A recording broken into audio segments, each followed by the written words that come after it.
अस्सलाम वालेकुम, मैं हूं doctor Asif Jeddah Saudi Arabia से। अगर आप हेल्दी लाइफस्टाइल अपनाना चाहते हैं तो दही को अपने लंच का एक लाजमी हिस्सा बना लीजिए, क्योंकि दही हमारे जिस्म हमारी सेहत के लिए बहुत फायदेमंद है।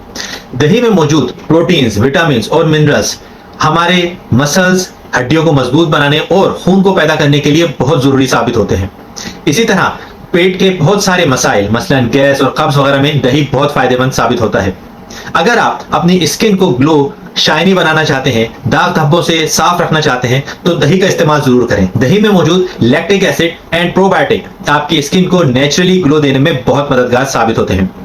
एक छोटी सी टिप है, दही में चंद कतरे लीमू का अर्क और शहद मिलाकर इसके मास्क को अपने चेहरे पर अप्लाई करें और 15 से 20 मिनट बाद ठंडे पानी से धो लें। अपनी स्किन पे फर्क आप खुद महसूस करेंगे। इसके अलावा धूप में या बाहर निकलते वक्त थोड़ा सा दही अपनी स्किन के ऊपर लगा लें, ये आपके लिए सन स्क्रीन का भी काम करेगा। तो दही को इस्तेमाल करते रहें।